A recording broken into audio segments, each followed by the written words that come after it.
3, 2, 1.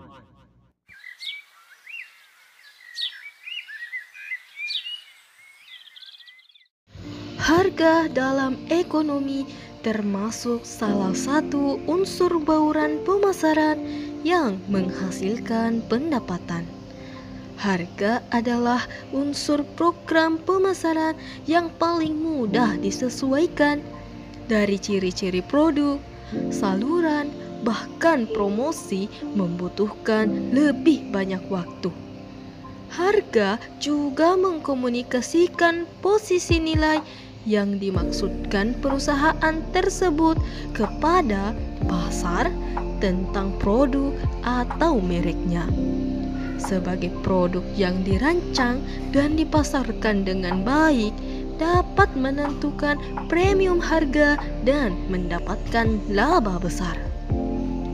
Sementara itu, dari sudut pandang konsumen, harga seringkali digunakan sebagai indikator nilai bila mana harga tersebut dihubungkan dengan manfaat yang dirasakan atas suatu barang atau jasa.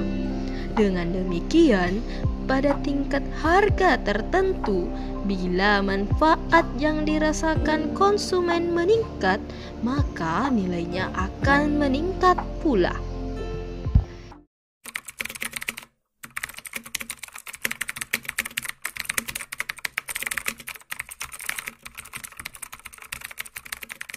Islam sudah diatur dengan sedemikian rapi dan baik.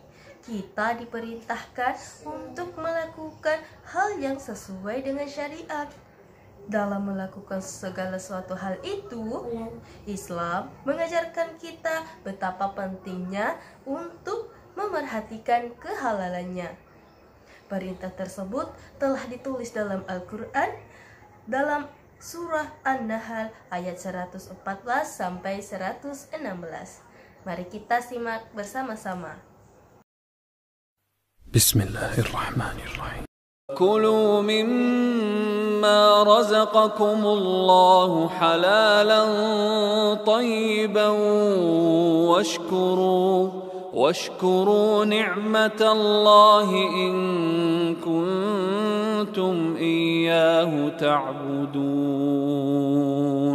إنما حرم عليكم الميتة والدم ولحم الخنزير وما أهل لغير الله به فمن اضطر غير باغ ولا عاد فإن الله غفور رحيم.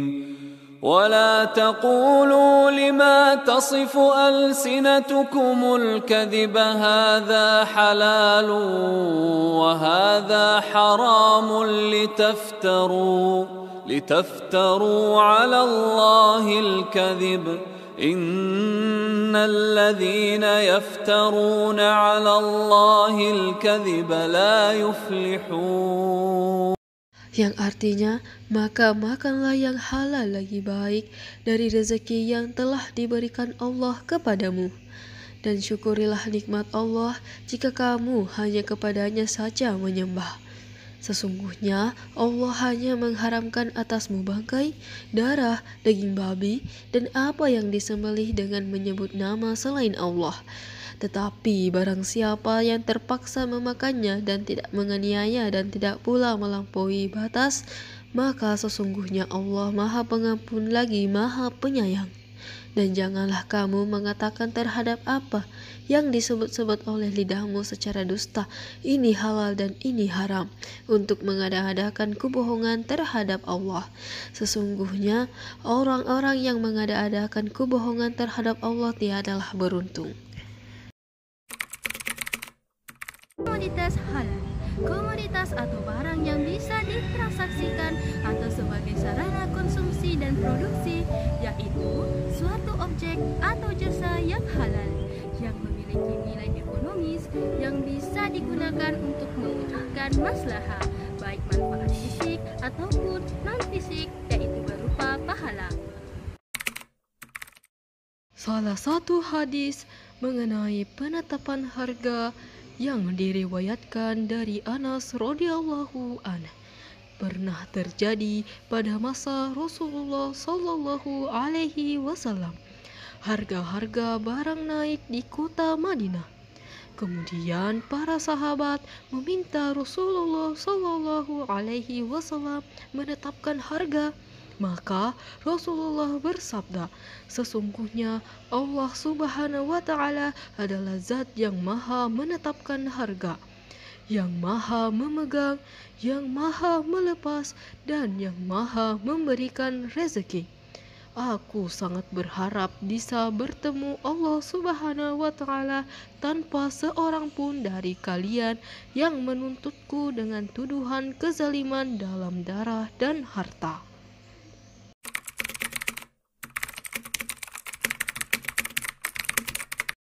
Penetapan harga dalam Islam.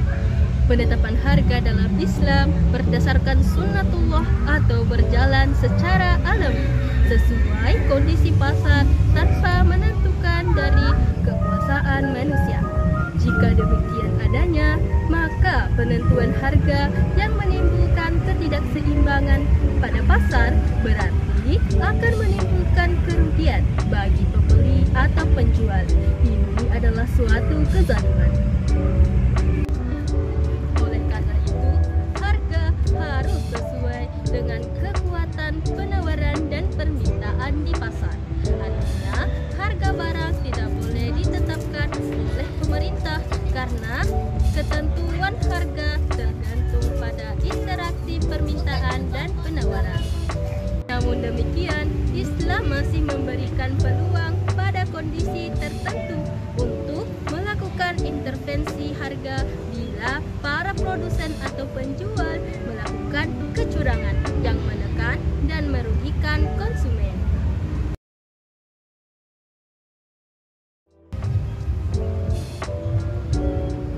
Pasar dalam Islam. Pasar dalam Islam adalah setiap struktur yang memungkinkan pembeli dan penjual untuk menukarkan jenis barang, jasa, dan informasi dalam rangka untuk mewujudkan maslahah.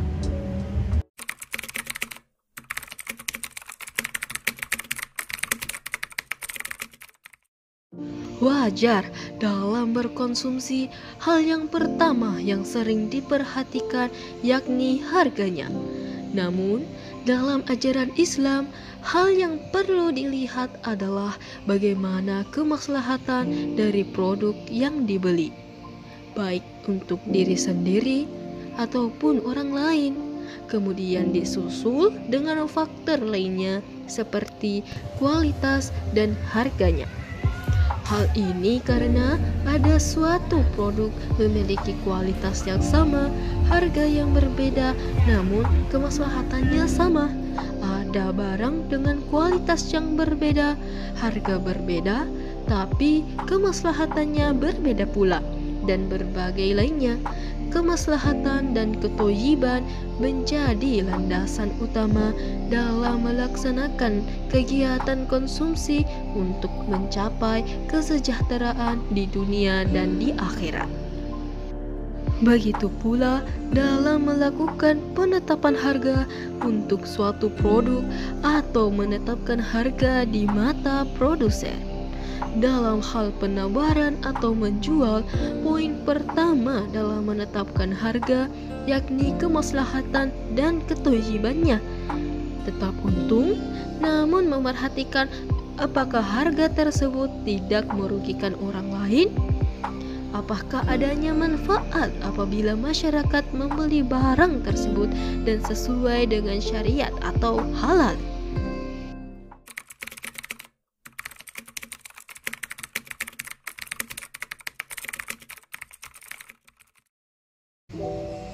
Di dalam hukum pasar, konsep keseimbangan harga akan terjadi pada titik equilibrium. Pada titik ini terjadi perpotongan antara kurva permintaan dan kurva penawaran. Pada titik equilibrium itulah konsumen dan produsen bersepakat dengan jumlah kuantitas yang dibeli dengan harga yang harus dibayar. Tapi dalam Islam sudah jelas tadi pada salah satu hadis penetapan harga berdasarkan sunnatullah. Keadilan dalam ekonomi dari segi Islam yakni perlunya diputarkan harta dari segala segi kelas, bukan hanya di kelas atas saja. Maka itu Islam mewajibkan untuk mengeluarkan zakat dan disunahkan untuk mengeluarkan infak, sedekah, dan wakaf atau sering disebut dengan ziswaf. Distribusi kekayaan yang adil menggambarkan kepatuhan pada nilai keseimbangan antara kepentingan pribadi dan kepentingan sosial.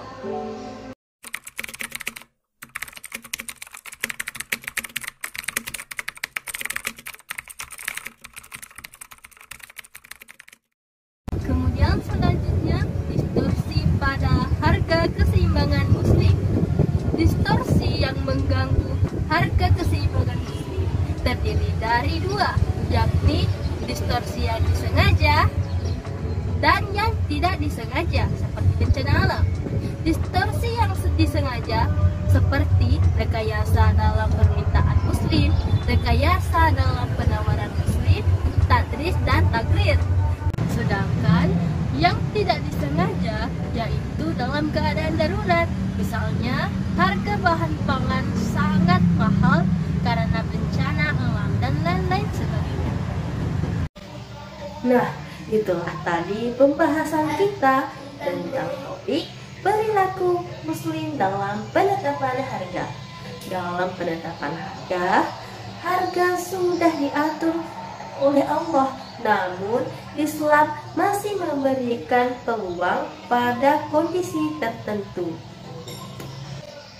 Penjual tidak disarankan untuk menjual dengan harga yang tidak sewajarnya. Pengambilan keuntungan harus melihat etika pasar. Tidak boleh mengambil keuntungan yang besar, karena ketika mengambil keuntungan yang terlalu besar, hal tersebut sudah jatuh pada perbuatan mengambil harta dengan secara batil. Kemudian sebagai konsumen, kita perlu mengetahui harga pasar dan objek yang akan dibeli. Nah, hal tersebut agar kita tidak dipermainkan oleh si penjual. Selain itu, kita harus memerhatikan kehalalan dan kethayyiban barang yang akan dibeli. Apakah barang tersebut sudahlah halal atau sesuai dengan syariat bisa dikonsumsi dan ada manfaatnya baik secara fisik ataupun secara pahala. Terima kasih telah menonton video ini. Semoga bermanfaat bagi saya sendiri ataupun teman-teman sekalian. Dadah, sampai berjumpa di video selanjutnya.